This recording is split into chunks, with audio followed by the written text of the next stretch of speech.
Hello guys! So, isang mapagpalang araw muli sa atin. For today's video, tatalakayin natin kung bakit nga ba kailangan natin maglinis ng ating tank. Alright? So, tara. Simulan natin bakit nga ba natin siyang linisin. No? Kung baga, wala tayong aerator, kung meron lang tayong tinatawag natin oxygen, tapos stone. So hindi masyadong nagsa-cycle yung ating tubig. So bakit? Una, nagkakaroon ng ammonia or build up ng ammonia sa ating fish tank. So kumbaga sa ating crayfish tank or aquarium. So ano nga ba yung ammonia at paano ito nabubuo? So, ang ammonia ay galing sa dumi ng isda na inilalabas nila sa kanilang mga hasang, at ang ammonia ay galing din sa dumi ng mga isda. Baga waste ng mga isda natin, or nabubuo rin ito doon sa mga pagkain na hindi nila nakakain. So, tandaan niyo po yan. Right? So, kapag dumami ang ammonia, tumaas ang ammonia sa ating tubig, ang mangyayari po ay deaths ang ating mga alagang crayfish. So, yun po. So, alright. So, paano nga ba natin mapapababa ang ammonia sa ating mga fish tank or aquarium sa natural na paraan? So, ito na nga yun. So, una, pag-water change or pag-cleaning ng ating tank to remove yung mga excess food and dirt na nanggagaling dun sa ating mga alagang isda. Right? So, una, linisin natin. Pwede tayo maglinis ng tank na i-remove natin yung mga dumi. 50% ng water yung tatanggalin natin, and then pagkatapos nating linisin, magdadagdag tayo ng tubig kung gaano karami tinanggal natin. Ganon din karami yung ating ibabalik na tubig. Kumbaga 50-50.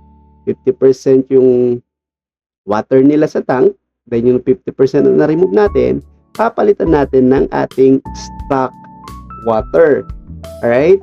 And then, pwede rin bumaba ang ammonia kung maglalagay tayo ng mga live aquatic plants. Alright? So, tulad ng mga hornworts, kangkong, water lettuce. Alright? So, yun. Kasi, maganda po ang ammonia sa mga halaman. Kumbaga, yun po yung source of food ng mga aquatic plants natin.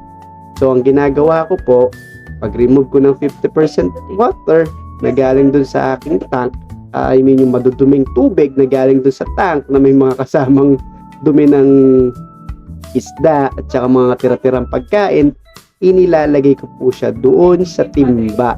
Hindi ko po siya dinediretsyong tapon. Kasi, ginagamit ko siya pandilig doon sa ating mga halaman. So, source of food siya ng ating mga aquatic plant, pero masama naman po siya doon sa ating mga alagang isda. Ano po? So, sana po may natutunan kayo, no? So, sa akin pong paglilinis ng fish tank o crayfish tank or aquarium, ginagamitan ko lamang po siya ng hose. Sinasipon ko yung kanilang mga dumi.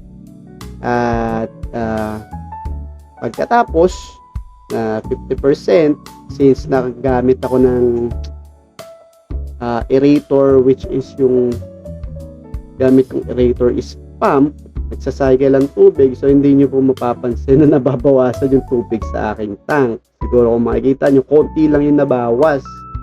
Alright? So, ang gagawin ko po dyan, So pagkatapos kong diligan yung ating mga halaman gamit yung tubig na galing sa tank, papalitan na po natin siya ng tubig na galing sa ating stock water. So nga pala, no, pag mag-i-stock kayo ng tubig, siguraduhin nyo po may takip ang inyong mga timba o drum.